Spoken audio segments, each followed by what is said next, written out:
The calculated actual feature in the cost calculator answers the question, what has it been costing me lately to manufacture a product? In the standard package, all of your costs for stock items are based upon your inventory costing method, generally the standard cost. So consider a sales order with a stock item on it. The standard cost of that part is $100. And if we are selling it for $200, the reporting in the system says you made a 50% margin. But did you really?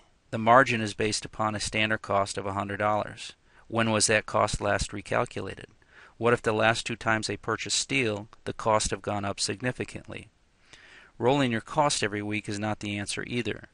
In addition, the standard cost roll-up is based upon the standards at the lower levels. So the deeper your product, the more removed you are from what it is actually costing you. The cost calculator introduces a new concept called actual recent costs. The actual recent cost for a component is calculated from the actual cost of the recent transactions in the system. This new theoretical cost is built using a number of user-defined parameters, including what recent means. Using the ARC cost, you are able to build a new theoretical cost which can then be used to validate your standards and see what a particular part has been costing you lately to manufacture. Let's now look at that same stock part on the sales order with a standard cost of $100. Let's assume that the part has the following structure: a purchase part and a manufactured part. Also notice that the manufactured part has a structure of two purchase parts. The calculated actual feature will perform a cost roll-up on this product structure using the ARC cost versus the standard costs. First, we calculate the ARC for the first purchase component. So we go out and get the actual unit invoice cost from the last three purchase orders, average that cost, and that becomes the ARC for this component. Now there's nothing magical about the last three POs. That's a user-defined parameter that you can set. It could have been 1 or could have been 10. You determine what recent means. Now the manufactured component is a little different, since it has a material, labor, and overhead component. First, the ARC for the purchase components are calculated as above. But the labor and overhead costs come from the last few jobs. Again, that number can be set by the user. We'll use 2 in this example. The ARC costs at each level are then rolled up in addition to the ARC for the parent item to create the calculated actual costs. Putting some values behind this example, you can see that our standard cost is $100, but our calculated actual cost is $115. Using the selling price of $200, our margin based on the standard is 50%. But our margin based on the calculated actual cost, what has been costing me lately, is only 42.5%. So hopefully you can see how this can be an effective tool in validating your standards and profitability.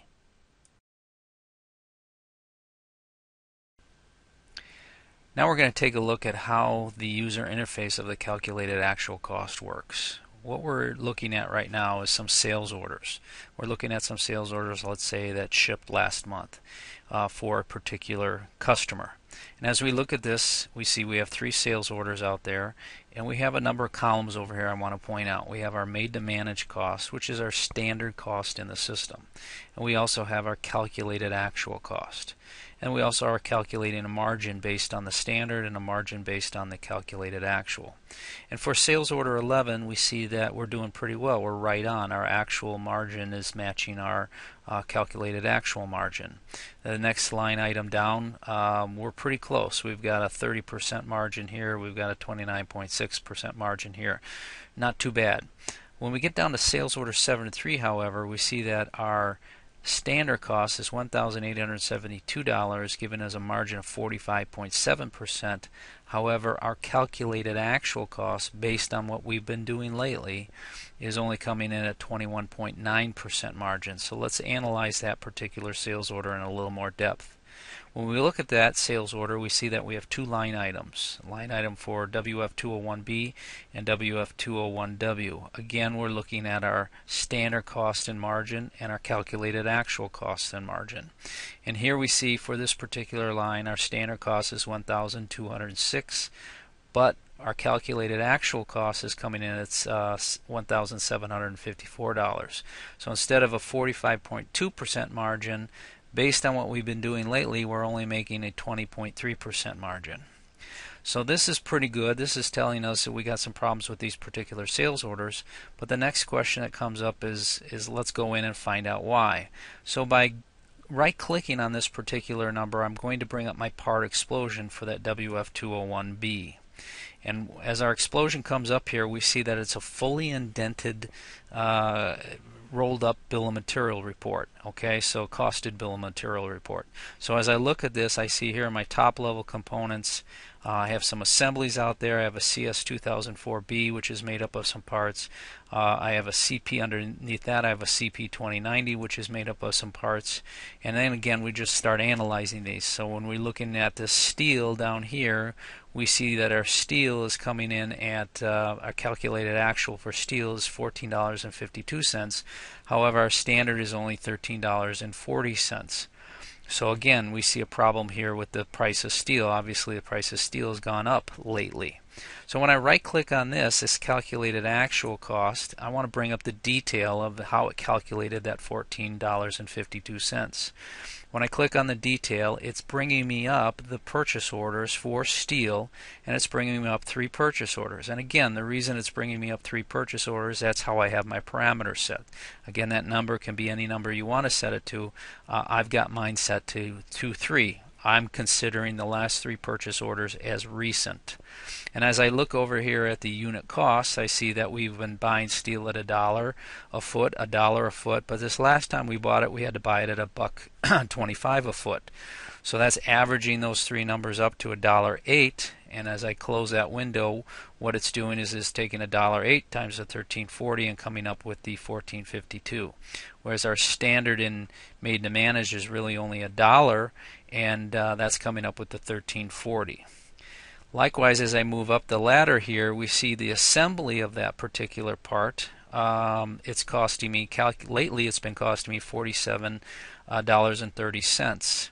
When I look at the standard, we only have $15.85 out there applied from a standard cost standpoint. So this is a pretty significant change here. When I right-click on this number and bring up the detail to look at how it's calculating that $47, it brings up the jobs for CP2090. And again, my parameter is set to 2 for jobs, so it's bringing me up the last 2 times I manufactured that part. And then when I look at my unit cost column, I see that we're pretty consistent here. $1.17 a unit, $1.19 a unit, calculating an average cost of $1.18. When I close that, okay, so it's taking the $1.18 times the 40, calculating the 47.30, whereas again, my standard cost is significantly less than that. That's telling me is I need to go in and take a look at this routing and adjust my routing for that so my standard cost would be bumped up in the future. Again, moving up the ladder, we see a CPO 500. Our calculated actual cost is $7.50. Our standard cost is $7.50. So on this guy, we're right on. Again, we get up to this guy, the next level up, the CS2004B.